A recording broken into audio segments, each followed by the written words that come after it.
Hey everybody, it's Aaron Norris with the Norris Group. It is Friday, February 7th, and would you live next to a cemetery? That much more as we cover the biggest headlines in real estate.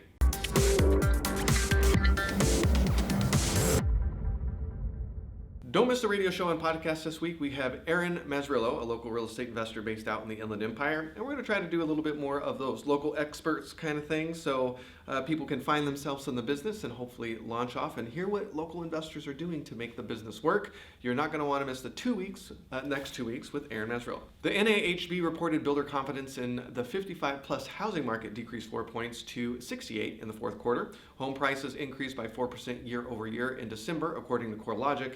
And January added a stronger than expected 225,000 jobs, beating expectation.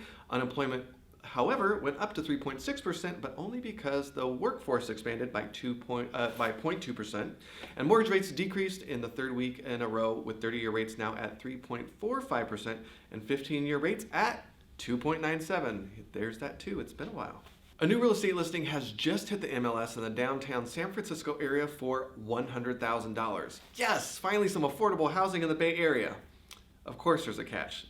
It's a parking lot, but this is an actual lot. Spot 140 is located in a parking garage of a condominium building located at 88 Townsend Street in the coveted South Beach neighborhood. You don't even have to be a resident of the condominium to buy the space, apparently. Got an extra $100,000 around and maybe a tent? And no, I know what you're thinking, and I don't think accessory dwelling units would count in this situation, but who knows? Maybe San Francisco will let you. You'll have to see. The rental market has seen a shift in the renter demographics. It's richer, older, and in larger households. Harvard's Joint Center for Housing Studies on the nation's rental market suggests the ongoing affordable housing crisis has evolved, with a growing number of well-to-do renters increasingly putting a strain on low-income and increasingly middle-income renters.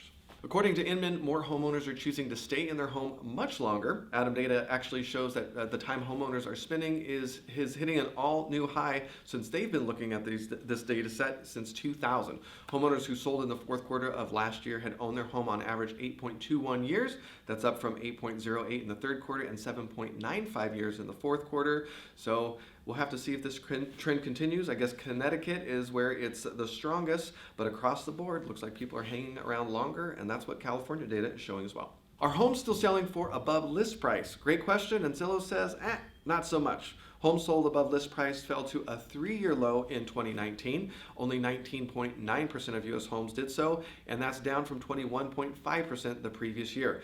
This drop breaks the streak of a 4-year consecutive move in the opposite direction. The hot market still did well in San Francisco and San Jose at 48 and 38 respectively, that went above asking. A few cities that made the top 35 markets that cooled include Miami, Vegas, and Tampa. Do cemeteries give you the heebie-jeebies?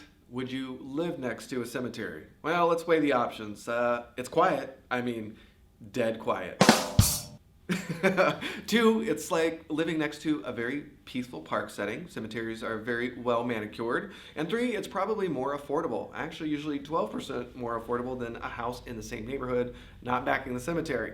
The cons? Yeah, well, it's scary. Listen, hey, I grew up in the age of Poltergeist. I watched it way too young. I don't like cemeteries, and I don't like clowns, thank you very much, because of it.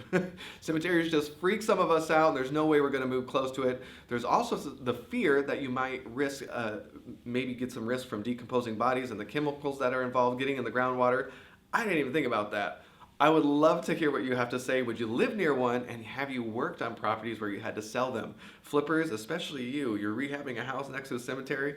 This should be very interesting to hear. If you're on YouTube, please leave your comments below the video, and don't forget to like and subscribe to the channel. Hit that bell if you'd like to receive notifications when we have new videos come online. If you're on Facebook or any other social media platform, please like, and make sure to like the Norris Group page so you can find our content online whenever we produce it. Leave your comments below the video, give us some love, and don't forget to share. If we missed a story, also feel free to leave a link in the description below. We did finish Turmoil last Saturday. Over 400 investors showed up, and it was a very interesting time, and we tried some really cool things, and the feedback has been great. Yes, you can get access to it. Visit thenorrisgroup.com/turmoil. We recorded the whole thing, and with getting that information, you also get access to our entire library of real estate information, our 70 hours of our how-to information, including accessory dwelling units and opportunity zones. So thenorrisgroup.com/turmoil. We'd love to see you out and about live. February 10th, we'll be doing our new talk, 6 Things to Succeed in 2020 with LA South RIA. March 3rd, we're going to be at OC Phoebe with the same talk, and March 11th, we'll be in Sacramento. Followed by March 14th, we're doing an all-day seminar focused on creating deals in the current market. Some of the easy ones are getting taken up by those iBuyers, but iBuyers are going to do some creative things that us real estate investors can. So let's focus on that. March 19th, our Florida Buying Boot Camp. If you've considered investing out of state or looking at some 1031 exchanging, the Norris Group can help. We are building houses to rent in Southwest Florida. We go to a 2-day boot camp. We give you a 200-page book, and the Norris Group acts as quarterback with a bunch of different partners that are also offering discounts to handle some of even the most complex 1031 exchanges. Please don't sell your house and then contact me after you need an exchange, because likely I can't help you there. But if you get a hold of us early, we can definitely help. Would love to help save you money and to strategize into upgrading into new inventory. I've personally done it, and I like it way better than some of my junky California rentals. For more information on hard money loans, including fix and flip, buy and hold, and new construction, even accessory dwelling units, check out thenorrisgroup.com and hit that hard money tab. For more information on passive investing, including trust deeds, mortgages, and notes, hit the invest tab. And with that, have a fantastic weekend, and we'll see you next week.